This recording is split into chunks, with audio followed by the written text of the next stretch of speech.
आज 14 अक्टूबर 2023 की साकार मुरली है। आज प्यारे बाप दादा कहते, मीठे बच्चे आज्ञाकारी बनो। बाप की पहली आज्ञा है, अपने को आत्मा समझ बाप को याद करो। आज का प्रश्न है, आत्मा रूपी बर्तन अशुद्ध क्यों हुआ है? उसको शुद्ध बनाने का साधन क्या है? उत्तर है, वाहियात बातों को सुनते और सुनाते आत्मा रूपी बर्तन अशुद्ध बन गया है। इसको शुद्ध बनाने के लिए बाप का फरमान है, hear no evil, see no evil. एक बाप से सुनो, बाप को ही याद करो तो आत्मा रूपी बर्तन शुद्ध हो जाएगा। आत्मा और शरीर दोनों पावन बन जाएंगे। आज प्यारे बाप दादा का गीत है, जो पिया के साथ है। ओम शांति। ओम शांति का अर्थ तो बच्चों ने समझाया हुआ है। बच्चों को घड़ी घड़ी पॉइंट्स दी जाती हैं। जैसे घड़ी घड़ी कहा जाता है, बाप और वर्षे को याद करो। यहाँ कोई मनुष्य की याद नहीं है। मनुष्य की व किसी देवता की याद दिलाएंगे। पारलौकिक बाप की याद कोई दिला न सके, क्योंकि बाप को कोई जानते नहीं। यहाँ तुमको घड़ी घड़ी कहा जाता है, अपने को आत्मा समझ बाप को याद करो। जैसे बाप को बच्चे होते हैं तो सब समझ सकते हैं, यह बाप से वर्षा लेने आया है। फिर उनको बाप और वर्षा याद रहता है। यहाँ भी ऐसे हैं, जरूर बच्चे बाप को जानते नहीं, इसलिए बाप को आना पड़ता है। जो बाप के साथ है, उन्हों के लिए यह ज्ञान बरसात है। वेद शास्त्रों में जो ज्ञान है, वह सब है भक्ति मार्ग की सामग्री। जप तप दान पुण्य संध्या गायत्री आदि जो कुछ करते हैं, वह सब है भक्ति मार्ग की सामग्री। सन्यासी भी भक्त हुए, पवित्रता बिगर कोई शांति धाम में जा नहीं सकते, इसलिए वह घर बार छोड़ जाते हैं। परंतु सारी दुनिया तो ऐसे नहीं करेगी। उन्हों के इस हठ योग की भी ड्रामा में नूद है। तुम बच्चों को राजयोग सिखलाने कल्प कल्प एक ही बार आता हूं। मेरा और कोई अवतार होता नहीं। रिकार्नेशन ऑफ गॉड, वह हुआ उच्चते उच्च। फिर रीइंकारनेशन ऑफ जगत अम्बा और जगत पिता भी जरूर होने चाहिए। वास्तव में रीइंकारनेशन अक्सर सिर्फ बाप से ही लगता है। सदगति दाता एक ही बाप है। यूं तो हर एक चीज फिर से रीइंकारनेट होती है। जैसे अभी भ्रष्टाचार है तो कहेंगे भ्रष्टाचार रीइंकारनेट हुआ है। फिर से भ्रष्टाचार हुआ, फिर से श्रेष्ठाचार आएगा। रीइंकारनेट तो हर चीज का होता है। अभी पुरानी दुनिया है, फिर नई दुनिया आएगी। नई दुनिया के बाद कहेंगे फिर से पुरानी दुनिया आनी है। यह सब बातें बाप बैठ समझाते हैं। जब यहाँ बैठते हो तो हमेशा ऐसे समझो, मैं आत्मा हूँ। मुझे बाप का फरमान मिला हुआ है, मुझे याद करो। बच्चों के सिवाय तो और कोई को बाप का फरमान मिल न सके। फिर बच्चों में कोई तो आज्ञाकारी होते हैं, कोई आज्ञा मानने वाले भी होते हैं। बाप कहते हैं, हे आत्माएं, तुम मेरे साथ बुद्धि का योग लगाओ। बाप आत्माओं से बात करते हैं, और कोई विद्वान पंडित आदि ऐसे नहीं कहेंगे कि मैं आत्माओं से बात करता हूं। वह तो आत्मा सो परमात्मा समझ लेते हैं, वह है रोंग। तुम बच्चे जानते हो कि शिव बाबा इस शरीर द्वारा हमें समझा रहे हैं। शरीर बिगड़ तो एक्ट हो न सके। पहले तो यह निश्चय चाहिए। निश्चय बिगड़ तो कुछ भी बुद्धि में नहीं बैठेगा। पहले निश्चय चाहिए कि हम आत्माओं का बाप वह निराकार परमपिता परमात्मा है और साकार में है प्रजापिता ब्रह्मा। हम हैं ब्रह्मा कुमार कुमारियां। शिव के तो सब आत्माएं बच्चे हैं, इसलिए शिव कुमार कहेंगे, कुमारी नहीं। यह सब बातें धारण करनी है। धारणा तब होगी जब निरंतर याद करते रहेंगे। याद करने से ही बुद्धि रूपी बर्तन शुद्ध होगा। वाहियात बातें सुनते सुनते बर्तन अशुद्ध बन गया है, उसको शुद्ध बनाना है।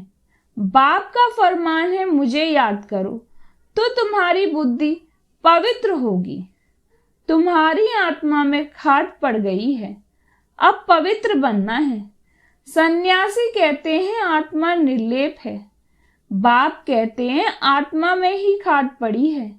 श्री कृष्ण की आत्मा और शरीर दोनों पवित्र हैं। दोनों पवित्र सिर्फ सतयुग में ही होते हैं, यहां तो हो नहीं सकते। तुम आत्माएं नंबरवार पवित्र होती जा रही हो, अभी पवित्र बनी नहीं है। कोई भी पवित्र नहीं है, सब पुरुषार्थ कर रहे हैं। अंत में नंबरवार सबकी रिजल्ट निकलेगी। बाप आकर सभी आत्माओं को फरमान करते हैं कि मुझे याद करो, अपने को अशरीरी समझो, देही अभिमानी बनो। मूल यह बात बाप बिगर कोई समझा नहीं सकते। पहले यह पूरा निश्चय होगा तो विजय पाएंगे, निश्चय नहीं होगा तो विजय नहीं पाएंगे। निश्चय बुद्धि विजयंती, संशय बुद्धि विनशयंती। गीता में कोई कोई अक्षर बहुत अच्छे हैं, इसको कहा जाता है आटे में नमक। बाप कहते हैं मैं तुमको सभी वेद शास्त्रों का सार समझाता हूं कि इनमें क्या क्या है। यह सब है भक्ति मार्ग के रास्ते, इनकी भी ड्रामा में नूद है। यह प्रश्न नहीं उठ सकता कि यह भक्ति मार्ग क्यों बनाया हुआ है। यह तो अनादि बना बनाया ड्रामा है। तुमने भी इस ड्रामा में बाप से स्वर्ग के मालिक बनने का वर्षा अनेक बार लिया है और लेते रहेंगे, कभी अंत नहीं हो सकता। यह चक्र अनादि फिरता ही रहता है। तुम बच्चे अभी दुख धाम में हो, फिर शांति धाम में जाएंगे, शांति धाम में सुख धाम में जाएंगे, फिर दुख धाम में आएंगे। यह अनादि चक्र चलता ही रहता है। सुख धाम में दुख धाम आने में तुम बच्चों को 5000 वर्ष लगते हैं, जिसमें तुम 84 जन्म लेते हो। चक्र तुम बच्चे ही 84 जन्म लेते हो, सब नहीं ले सकते। यह बेहद का बाप तुमको डायरेक्ट समझा रहे हैं। और बच्चे फिर मुरली सुनेंगे, वह पढ़ेंगे या टेप सुनेंगे। टेप भी सब सुन नहीं सकते। तो पहले पहले तुम बच्चों को उठते बैठते इस याद में रहना है। मनुष्य तो माला फेरते राम राम जपते हैं, रुद्राक्ष की माला कहते हैं ना। अब रुद्र तो है भगवान, फिर इस माला में मेरु दाना इकट्ठा है, वह तो विष्णु के युगल स्वरूप है। वह कौन है? यह माता पिता जो फिर विष्णु के दो रूप लक्ष्मी नारायण बनते हैं, इसलिए इनको मेरु कहा जाता है। फूल है शिव बाबा, फिर मेरु या मम्मा बाबा, जिनको माता पिता कहते हो। विष्णु को माता पिता नहीं कह सकेंगे, लक्ष्मी नारायण को माता पिता तो उनके बच्चे ही कहेंगे। आजकल तो सबके आगे जाकर कहते हैं तुमेव माता च पिता। बस कोई एक ने महिमा की तो उनके पीछे फॉलो करने लग पड़ते हैं। यह है अनराइटियस दुनिया। कलयुग को कहा जाता है अनराइटियस, सतयुग को कहा जाता है राइटियस।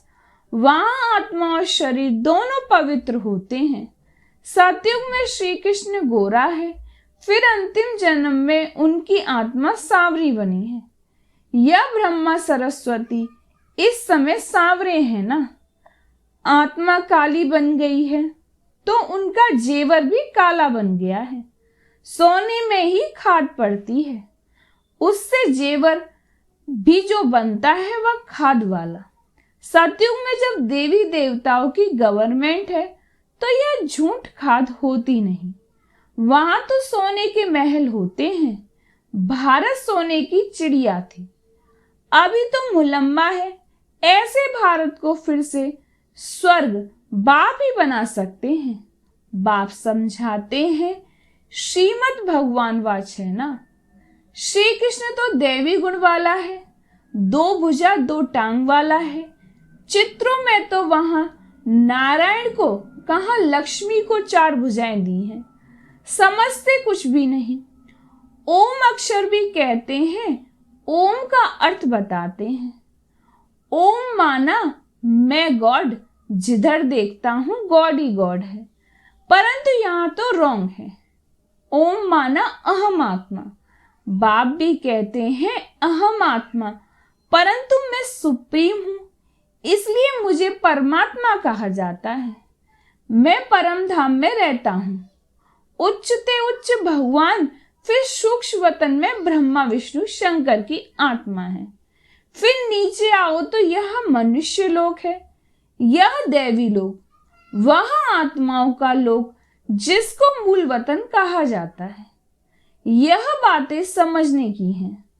तुम बच्चों को यह अविनाशी ज्ञान रत्नों का दान मिलता है, जिससे तुम भविष्य में मालामाल डबल सिलताज बनते हो। देखो श्री कृष्ण का दोनों ताज है ना। फिर वही बच्चा चंद्रवंशी में आता है तो 2 कला कम हो जाती हैं।